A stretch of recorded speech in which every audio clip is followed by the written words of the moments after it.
apologize. I just needed to click a button there to start the recording of this session.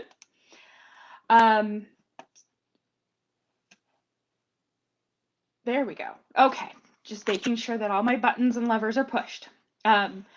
So the first topic that I'd like to talk about is refund checks. So Dynamics GP does have the ability to cut refund checks from accounts receivable and just automatically, in a way, push those over to accounts payable. And then based off of your controls and what security settings you allow your employees to have, they would be able to cut those checks, or you can have somebody who has a separate duty cut those checks for you. So with that being said, I'm going to go through where this information is set up. So you'll start in the sales module, and here in the setup section, there is a section here called refund checks. Now, the first part of this is that you would want to have a suspense account. Now, what happens with both processes, whether it's the refund checks or the customer vendor consolidation, is that there will be a debit and a credit entered. And so they just need an account to be able to put those through to. Now, the two will offset each other, and so there will not be a balance in this account when the process is over. But that will allow the system to go ahead and process those through the general ledger. And I apologize for my screen blanking there for just a second. Now, we also do have, there we go. We also do have here voucher number descriptions. These come with the system by default. You don't need to change them. One of the options here is to auto create vendors from customers. I honestly would leave that checked. And what that will do is that will give you a screen where you just put in the customer number and it will automatically create a vendor using that same ID, so that you'll see that customer ID number and you'll see the vendor ID number. You can turn that off, but for me, it's super easy to go ahead and know that, hey, this vendor was actually a refund check customer. You do have an option to create vendors as temporary vendors. Temporary vendors can be deleted from the system after all the checks have been processed. The information would still be in the subledger. However, you wouldn't be able to pull them up using the customer or vendor inquiry screens. So there's no harm in letting it create them as temporary vendors. But you may want to consider how long you want those vendors to stick around before you go ahead and delete those vendor records to clean them up. You do have the option to integrate it with EFT. That's pretty rare for a customer though. And then you have this option here to auto open print payables checks. We're going to leave this checked for today to go through the process so that you guys can understand how when we do the refund, it will automatically open and print my payables checks, or give me the option to print my payables checks at that time. You would need a default vendor class ID, and this is just a way for us to identify. Normally you want to set something up that will say customer, so you can easily identify those vendors if you'd like. And then there's a determination on how we want the customer ID or the vendor ID to match. The vendor ID can automatically be a next default vendor ID, and you can set that default, or you can have it just be the customer ID. In my case, I'm going to go ahead and keep this as a customer ID. Now, I do have a customer here who does have a credit on their account that they may want a refund for. So this customer here, Center Suite, has this open payment here, and perhaps the story is that they made us this payment and they made it by mistake. We went ahead and applied it to an account for them, but we aren't going to have an invoice to actually offset it. So we're just going to refund that check. I have another one that has a very small credit balance right here, and on this one, we'll go ahead and mark open. What you're going to see is that on one of their payments, we have an unapplied amount, and it equals roughly, I think, 26 cents in total. And so we'll be able to cut them a refund check as well. So the first step after going through the setups of cutting a customer refund check is that we're going to go ahead and create a customer/vendor relationship. Now, the easiest way to do this is under the cards. You would go to customer/vendor. And you can go ahead and type in your customer ID And then right here, I have a button that says Create Vendor. When I click on this button, it will say, well, in this case, I guess I already have a vendor ID that matches this. And I can click Continue, and it would go ahead and copy that information over. I'll just go ahead and save that. This one right here should not be set up though. And so I'll go ahead and type that here. Go ahead and click on Vendor, Create Vendor, and you'll notice here it'll populate the information right from my vendor screen. And we'll go ahead and click on Save. Now that we have those relationships set up, this is where the magic truly happens. So I have a transaction option here called Customer/Vendor Transactions. Oh, excuse me, refund checks. We're doing refund checks. So we want to go to this option here, refund checks. So on this refund checks, I can go ahead and create a check batch ID. So I'm just going to go ahead and create one called refunds. Make sure that I have my checkbook ID selected. Go ahead and click on Save. And there's a couple of ways that I can pull the balances. Now, the first is that I can go and say there are specific documents for specific customers that I want to refund. So for example, if I want to go ahead and put in this customer right here, I click on this button that says Insert, and it would pull the documents that would have created a credit balance so that I can go ahead and refund that option. Another option is that I can go ahead and click on that I want all my credit balance customers in, or a range of credit balance customers based on customer ID, type, class ID. You have your different filters here. If I click on Insert, it will go through and find all those customers that have a balance, a credit balance, and go ahead and insert that in there. And then if I want to see how it's coming up with those document amounts, here's where it's saying that this document right here has an amount of 58 cents left over, and that's where it's coming from. Now you'll notice right here, I have a customer ID where I do not have a vendor ID that has already been set up. I do have that same create vendor option here. So if I clicked on this, I can go ahead and create the vendor right from this screen, and it will populate that information. So now that I can use that. Now this one, there we go. So now that I have all three of those set up, I can go ahead and process the refund checks. So I'm going to go ahead and click on the process button, and it's going to ask if I want to transfer the receivables credit balances to payables. And I'm going to go ahead and click on transfer. Now what's going to happen during this process is it's going to create a debit memo to apply on those credits. It will apply those credits. The offset of that debit memo will be the suspense clearing account in my setup. And it will also create a voucher on the accounts payable side for the payment. It will select that voucher and it will let me print a check. And all of this happens fairly quickly. So I'm going to go ahead and I probably shouldn't have printed that one, but we'll take a look at these reports very quickly. And you'll notice there's a lot of reports, and that's because it's doing all of these processes with the push of that one button. Okay, so right here is our receivables posting journal. You'll see our suspense account and that it's created our debit memos here. And I apologize, I must have a problem with my general ledger reports. And then right here, I've got my payables transaction posting journal. And so you'll notice right here, I have a miscellaneous type document for the refund of that check. And that is what's getting selected for payment.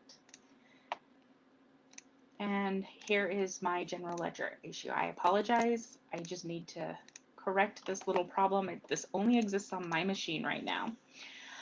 Okay, so you'll notice at the end of this process, I have the payment screen to go ahead and print my checks. So from here, I can just go ahead and hit the print button. And I'm going to go ahead and just print these screens so that you can see them. My check format is not pretty. But you'll notice right here, I have my 3 refund checks. I can just print them out, stick them in an envelope and mail them. And I of course want to make sure that I actually do post those transactions. Hold on one second here. I'm going to go ahead and process my payments. This is just going to confirm the posting here. And there we go. All right, let me just close that really quick. So when I go back into this transaction by customer, and I pull up my customer here, you'll notice right here I have this payment and it's been fully applied. There is no amount remaining. And here's the debit memo that the payment has been applied to, and there's the same there. So at this point now I can run my paid transaction removal to move those to history. And on the purchasing side, I can go ahead and pull up that particular, whoops, wrong one. I can go ahead and pull that up, and you'll see here, here's our miscellaneous transaction here, and that the check here has been applied or printed and applied right here. Okay, so that is the short version of refund checks. It's not a complicated process. It just requires that you set up the refund check screen here in the refund checks area, and then you determine how you want those customer vendors to be set up. Now, the next process I'm going to talk about is customer and vendor consolidations. Now, this is a process that's actually quite useful if you have perhaps interdepartmental transactions where you have one department that's actually creating an invoice for another department, and perhaps that other department is actually creating purchase orders, and you want to be able to allow revenue recognition across those certain departments. You know, maybe they represent different entities. This process, we have found a way to make this process work with multi-entity, but it does require a lot of effort because multi-entity will not let you cross entities. So you do have to go in and tag all of your transactions with each step. However, that can be done.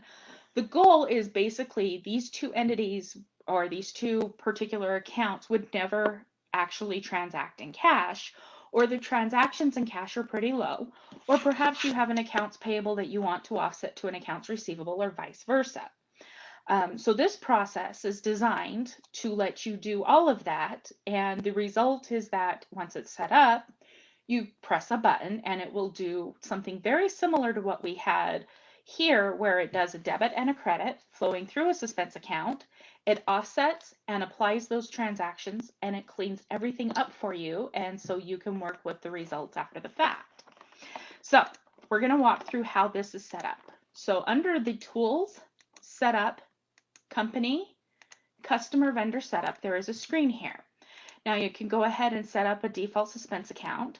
I'm going to go ahead and choose that same cash suspense account again.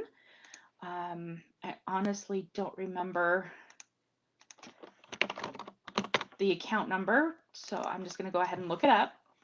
And you'll notice here I have a default of how it's going to show in payables and how it's going to show in receivables. Both of these are just going to show balance transfer, and I'm good with that. And you'll notice that the payables document number starts with the CONS for consolidations. Now, I do also have that same option to auto create customers and vendors, which you can do here. However, in most cases, when you're using this process, the customer and the vendor are already set up. They represent different parts of your company, and your goal is just to find a way to easily offset these two documents without having, or these two accounts, without having to create a whole bunch of debit and credit memos on both sides. So in this case, I'm not going to mark these two options here. However, we're going to go ahead and process a very similar transaction to some real life scenarios that we've seen. What I have here are two different, for the sake of our discussion, they're kind of two different departments. And one department wants to create an invoice for the other department. So I have a manufacturing division that builds dishwashers, and I have a drafting division or a design division that actually designs the dishwashers. And so my department who's building the dishwashers wants my design department to create an invoice so that they can actually charge this to a particular customer, have the backup, but again, no cash is actually going to transact. So the first step in this process is that my manufacturing division has requested a purchase order, or has requested by creating a purchase order to my design division. So here is my vendor for my design division, and I'm going to go ahead and put in here just a non-inventory item here, and I'm going to do 10 or one of those, and it's going to cost $1,000.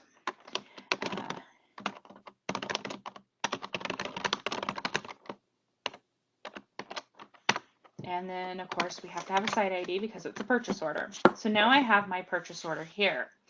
So I'm going to go ahead and click on Save here. My PO number was PO2075. Now, over on the design side, let's say that they've created an invoice for me and that this is going to be invoiced to my manufacturing division. And so here they're going to bill me for the design of the dishwasher. And that's going to be $1,000. So you'll notice here these two documents do offset each other. I am getting tax here, so give me 1 second to change my tax option here and get rid of that tax. There we go. So you'll notice right here I have an equal dollar value on both sides. These two documents should offset each other, but again, in the past, without this process, I'd have to create a debit memo on one side, create a credit memo on the other side, and go and apply all of these. So I'm going to go ahead here, and I'm going to go ahead and post my invoice. But before I do, I'm going to make a note of what my invoice number is so that I can enter it into accounts payable against my purchase order. So STDINV 2262. Okay. So normally these are going to be two different people in two different departments that are actually processing these. So I'm going to go ahead and here's my posting document right here. So now right here under my sales department, I do have a $1,000 invoice being billed to Fabricam Manufacturing. So over in the manufacturing division, they're going to go ahead and record that they did receive those design documents. So they're going to go ahead and receive an invoice from Fabricam Design. Here's my document number. And then I can just go ahead and click on my auto receive, pull in my $1,000, and here's my invoice, and I can go ahead and post this. Now, your documents do not necessarily need to come from sales order processing or purchase order processing. They can come from receivables and payables. That's where all of this ends up, and that's where this where our consolidation process actually takes place, is through the payables and receivables section. I'm just going through a design that a customer had asked us about in the past. All right, so from here, I now have a vendor invoice for Fabricam Design for $1,000. So I have a receivables and I have a payables for two different divisions. Their accounting has gone ahead and taken care of how the revenue's been recognized, how the costs have been recognized, everything's been booked correctly. And at this point, I just need to get it off my accounts payable subledger and my accounts receivable subledger. So that's where our customer vendor consolidation process comes into play. So the first step is you can find this card section under purchasing, or you can find it under sales. We need to create the customer and vendor relationship. So right here I can say that my customer is the Fabricam Manufacturing and my vendor is Fabricam Design. Now I've gone ahead and created that relationship. It now knows which of those two vendors and customers to compare together. So over here in the sales module, I have my customer/vendor transaction screen. Now, I can choose whether I consolidate from the vendor side or whether I consolidate from the customer side. Because those two values are linked, it doesn't really matter which one I start with. It's going to go ahead and pull up the tied in vendor ID at the same time. There is a limitation that you can only have one customer ID to one vendor ID. You cannot attach a customer ID to multiple vendor IDs or vice versa. It does require that you have that one-to-one relationship. Now, with this information, I am able to transfer my receivables over to my accounts payable. So if it's normally a payables vendor and I do normally cut cash and I just need to move this balance over there, that's one way to do it. The same is true here to transfer it from, normally it's an accounts receivable customer. We do have a payables invoice. I can just go ahead and transfer it over to the AR account and leave it there. However, in most cases, you want to just clear both subledgers at the same time and the documents are a one-to-one match. That's where you would choose to consolidate the documents. And so from here, we can go ahead and mark and reconcile that we don't have a difference and we can consolidate those balances together. So what happens when I press this post button is that it will create a debit memo on receivables, it will create a credit memo on payables, it will process those two together and it will post them and apply them. And my AR and my subledger balance, or my subledger and my payables balances will be all cleared up and no cash had to exchange hands to make that happen. So I'm going to go ahead and post this. And I'm going to close out of this screen so that I can see my posting reports. So that's the general ledger, discounts journal. That's the apply GL register. And here is my transaction posting journal. So here is my receivables transaction. Here's my credit for $1,000. And you'll notice that here it's been applied to my Fabricam manufacturing account, flowing through my cash suspense. And over here is my payables transaction. Here's the credit memo. And you'll notice right here again, it's flowing through my cash suspense. So at this point, if I go into cells and I pull up my Fabricam customer, you'll notice right here that my vendors and my customers are applied together. There is no balance, or sorry, not my vendor, but my debit memo or my credit memo and my invoice are applied together. There is no balance remaining. I can use paid transaction removal to move that to history. And then on the purchasing side, right here, you'll notice that my credit memo has been applied to my debit memo. And right here that these balances have been noted as a consolidation. And so now that they have been moved to history since they've been applied. So of course, by clicking on the unapplied amount, I can see the detail of what was consolidated, and I can see that on both sides. So that's how the customer and vendor consolidation process works within Dynamics GP. Of course, if you have any questions about how all of that works, you can contact us here at Implementation Specialists and give us a call, send me an email. Either is fine. My contact information is right here. And of course, if you have anything else that you guys would like us to present, feel free to reach out to us, let us know, and we'd love to hear your ideas for any webinars that you'd like to see. Thank you so much.